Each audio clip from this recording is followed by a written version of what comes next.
O ito mga kaps, mga kababayan, ang pinag-uusapan ay kaso ng pagkamatay ni Mima Alicia, yung babaeng vlogger na naging viral dahil sa binaril at napatay doon sa harap ng bahay nila diyan sa may Caloocan. Sa halip na yung pangalan ng individual na suspect ang babanggitin, ay pangalang Iglesia ni Cristo yung hina-highlights, no? Yun ang binabanggit nila na siyang umaagaw naman sa atensyon ng mga manunood. Kaya masasabi kong ginawa lang ang vlog na ito para lang may content sila or for the views. Ang hindi maganda dito mga kaps, mga kababayan, ay kung saan saan napupunta ang kanilang usapan dahil eto nga dinaragdagan ng mga opinyon at mga haka-haka na ang hina-highlights ay ang pangalang INC hanggang sa iniuugnay na ang DDS sa INC. So, eto mga kaps, mga guys ha, papanood ko sa inyo yung video. Chinap-chap ko na lang at kinuha ko na lang yung mga pahayag nila na siyang aking bibigyan ng opinion at ng reaksyon. Eto, sabay-sabay nating panoorin. Breaking news! Mastermind sa pagpatay kay Mima Alicia. Huli na ho mga kababayan, huli na ha. Opo ha, ay nako. Sigurado ho yun. Oo, huli na. Oo, mga kababayan ha. Wait lang, meron na hong isa rito na mukhang natataranta na. Opo ha, dahil ho si Nyulo ay sa mga hindi nakakaalam, membro po ito ng INC. Okay, gano'n. Ayon sa ating bubwit mga kababayan, medyo nahirapan daw sila na masilo, mahuli, masabat. Gawa nga ng nagtago pa raw sa isang kapilya. No? Oo. Ayon sa ating source yan ayon sa ating source na nahirapan pa sila kasi nagtago pa sa isang kapilya. Tumbukin na natin kasi ayon din sa ating source, mali yung metaphor ko. Tumbukin na natin. Kasi mga kababayan, sa mga hindi nakakaalam, yung pong nakarelasyon ni Mima, bukang bibig naman ni Mima yun na membro ng INC. At ngayon nga po, ang sinasabi ng ating source, di umano yung mastermind po ay membro din ng INC. Hindi po natin sinasabi na may kinalaman ang pamunuan. Lahat naman ng relihiyon, sabi nga ni Takero kanina, lahat naman merong mga masasamang, di ba, nagagawa yung ibang mga membro ng kahit na anong relasyon, kahit na anong relihiyon. Pero mga kababayan ko, ayon nga sa ating source, alangan naman nakulangan natin yung balita natin, na ang mastermind nga po ay membro nga po ng INC. Kaya nga ho sabi ko, nahirapan daw di umano ang ating alagad ng batas dahil nga po nagtago pa sa kapilya. Hindi lang humalinaw kung isinuko ba ng kapilya o kung ano yung nangyari. Sana sinuko na lang Nasabi mo kasi mastermind. So bakit naging mastermind? Ano ba, meron bang scheme na ginawa? Meron bang scam na ginawa? Kasi mastermind yung sinasabi mo ayon sa ating source, nautangan si Mima ng malaking halaga. Siguro yung mga inuutang niya sa iba't ibang tao, doon niya dinadala. Nakuha nyo? May scheme po Ibig sabihin, mga kababayan, baka naman merong ginagawa itong mastermind na hindi magandang gawain. 'Di ba? Ulitin ko, lahat naman tayo, 'di ba? Lahat naman ng mga relihiyon, merong Katoliko nga diyan, membro ng Sige-Sige. 'Di ba? Meron din namang Katoliko na katulad namin. Kami law abiding citizen. 'Di ba? Katulad ni Nyulo, INC, pero law abiding citizen. Kasama natin. So iba-iba po 'yan, para lang hindi ho magkaroon ng kulay, Wag nating kulayan o kaya wag nating Pero isa lang ho yung ating sinisigurado, style Duterte, EJK ang nangyari. Di ba? In style EJK Duterte, di ba? Grabe, no, mga kababayan, oh. Oh, yan, oh. Kasi alam nyo, marami ako ditong mga tagapakinig, marami kong kaibigan na mga taga-INC. Kaya, inuulit ko at nililiwanag ko, in fairness, di ba?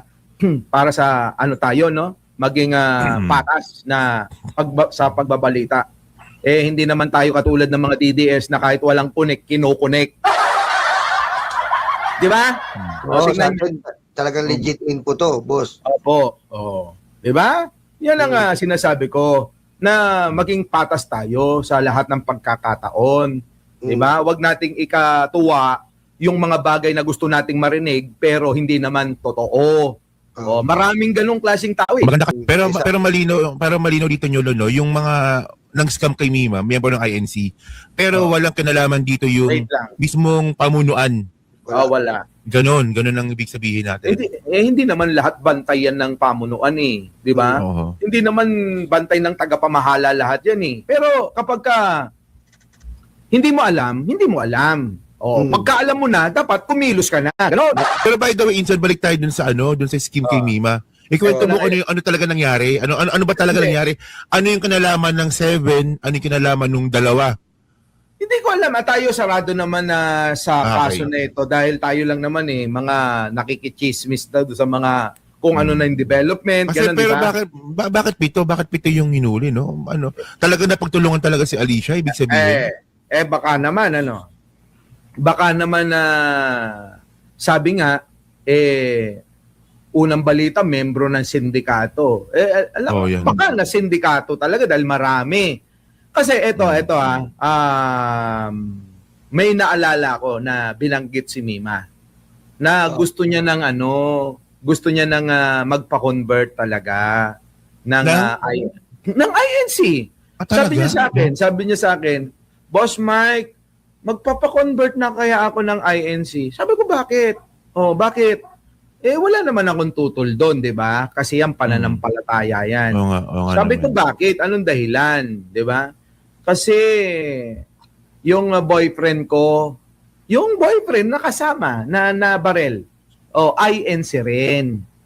Parang gusto niya magpakasal sila sa simbahan ng INC. Kasi sabi niyang ganon, lahat ng kaibigan nung aking boyfriend, mga nakakasalamuhan namin, puro INC. Pati daw yung boss niya, hindi ko man kilala, no? Kung sino yung boss nung boyfriend niya, INC rin. So, nakapaligid sa kanya, sa boyfriend niya, at sa kanya, puro INC. Diba? Ulitin natin huwag niyong lalagyan ng kulay. Ito lang yung balita na nakuha natin sa pinagkakatiwalaan nating source. Diba? Pero ganito, Insan, kung INC yun, malabang DDS din yun. Malamang lang. Pwede rin hindi, pwede rin Hindi, ikaw naman ang pangit din ng mga opinion mong ganyan babawi ako sa'yo. Pagka sinabi mo kasi INC malamang DDS, bakit sinulo nga? Bibira lang yung ganyan. Bibira lang yung ganyan, Sinyolo. Oo, bira lang yun. Alam ko na landing Ako na naman Makmak, Ay, makmak. Hindi, Nyulo, in fairness naman sa'yo, diba? Kasi ito si Takero minsan Hindi parang kasi ako rin Hindi ganito kasi malinaw yung camera, kitang-kita Kaya Hindi kasi Insan. Marami akong kilalang mga INC talaga na hindi naman DDS dati. Pero simula nga nung nagrari-rally sila, naging DDS na ngayon. Kung marami especially may mga vlogger ako sinusundan talaga na tungkol sa business. Tapos nung nalaman ko INC pala, naging DDS. Kaya stereotype, no? Parang ganun yung nangyari ngayon yun. INC, DDS, di ba? Pero si Nyolo. pero si RRTV Vlogs yan, kaibigan ni Kayla. INC din pala yun, pero hindi siya DDS. Maraming INC nanonood sa akin dito. Marami akong followers na mga ka-senior ko na mga INC ba. Yung iba nga dito, ang dami ditong mga pero hindi sila DDS. Hindi sila DDS. Ayaw nila diba? doon kay Marcoleta o ayaw din nila kay Marcoleta. parang si Nyulo, ayaw niya kay Marcoleta. Oh. Ako yan eh. Tuti. Para sa akin po, Mama Van, ako, alam niyo naman kung ano ako. Para sa akin kasi, ako, pinaniniwalaan ko kasi, syempre ako, sabi nga, ibang religion is religion. Para ako kasi naniniwala ako, dun sa taas talaga eh. Kumbaga, yun ang pinaniniwalaan ko talaga, na yun, na alam ko sa sarili ko na, kasi, ang hirap ko naman kasing kampihan yung hindi rin tama po kasi dito po sa amin nila Boss Mike, ang sabi nga na Boss Mike sa amin, hindi kayong magagaling dito kaya kinuha ko kayo. Kinuha ko kayo dahil totoo kayo. Oh! Para sa akin lang ito parang ano ba? Masasabing Yung basa mo lang sa nangyari. Yung tingin ko lang. Oh. Hindi tiyak. Kundi ito ay haka-haka lang na pananaw, ano po? Ang basa ko diyan, si Mima, mukhang ito sabi nga sa balita na ano ng sindikato, ang dami nahuli. 7 yung nahuli sa mga bagong dating. 7 na ho yung nahuli na di umano ay kasama doon sa 7 yung mga mastermind. Yun. So halo-halo na yan. Lalaki, babae, ganon. Yung bali instant pala, Siyam, kasi kasama yung gunman. Hindi, yung mukhang yung gunman na yung nagturo Kasi di ba unang nahuli yung mga gunman. Tama rin yung sinabi ko nung nakaraan na talagang ituturo na itong dalawa na ito. Kasi ganito nangyari sa utang na lumalabas daw, di umano na 8 million na pautang daw ni Mima. Kasi nagpapautang din talaga si Mima. Sa mga hindi nyo nakakaalam. Si Mima nagpapautang. Ang problema, siguro si Mima nasilaw. Dahil pag nagpautang nagbabayad ng malaking interest. Di ba? Ngayon, siguro, nung umabot ng ganun dahil nagbabalik ng interest ng ganyan, kung sino-sino na yung inuutangan ni Mima. Di ba? Hindi, ito yung tanong ng mararami Yung sa 7 ba, kasama ba dito yung boyfriend? Ay, yun ang hindi pa malinaw. Hindi pa natin alam Oo, hindi ako wala pa naman ako ano doon sa boyfriend kasi nga, 'di ba? Baka lang ano. Baka lang. Pero Pwedeng, doon ako pwedeng hindi. So ayan, ito lang masasabi ko.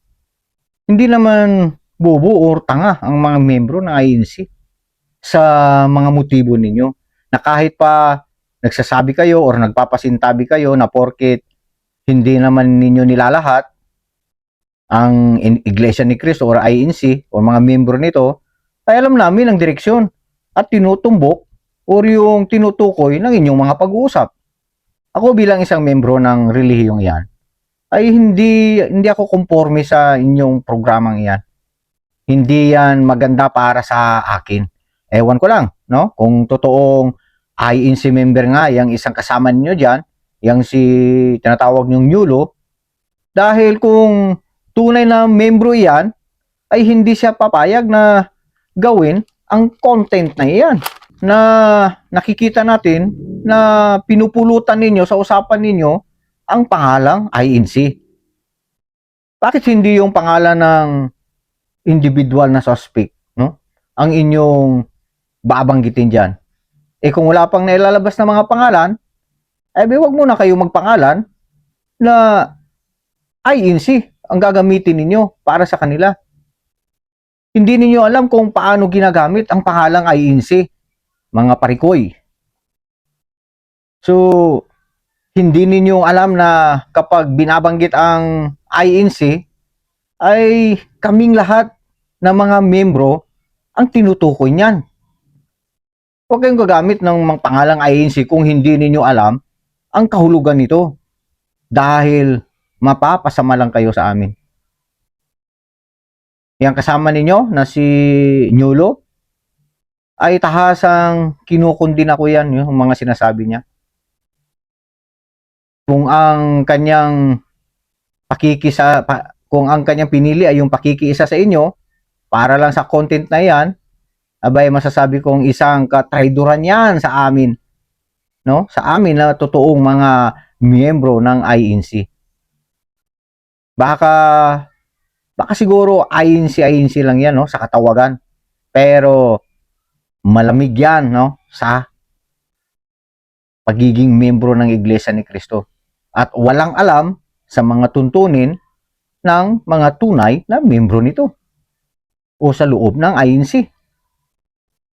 Hindi niya alam ang dahilan kung bakit naging senador, si Senador Marcoleta. Kaya sinabi niyang, ano yun?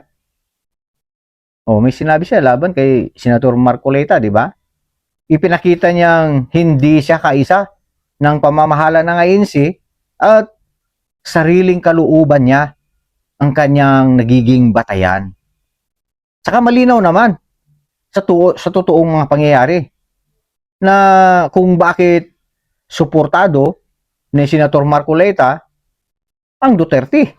Napakalinaw na ang katotohanan ang sinusuportahan at laban sa katiwalian ang ipinaglalaban at iyon din ang pinagkaisahan at ipinaglalaban ng INC kung kaya merong rally, kung kaya nagrarally.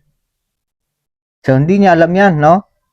So hindi sapat na batayan niya na may kasama kayong INC dyan at free na kayo sa pagbanggit o pagsalita ng tungkol sa mga INC. Para sa akin, ay hindi abot ng inyong isipan yan dahil kaya lang siguro kayo nagbablog o sigurado, kaya lang kayo nagbablog dahil sa sarili-sarili ninyong interest, layunin at yun nga, kapakinabangan.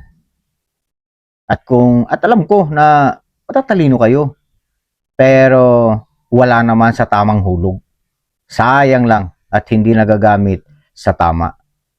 So yan ay opinion at reaction ko lang, no, dito sa inyong content. So mga kaps, mga kababayan, comment na kayo sa comment section natin. Ito po ang inyong Nobs Vlog. Hindi ako si Banat Bay ha, kasi kita nyo yung aking outfit, no, parang si Banat Bay, may sombrero. Pero hindi ako kalbo ha, ayan, may buhok ako. Okay, hanggang dyan po at maraming salamat. Mag-ingat po tayong lahat.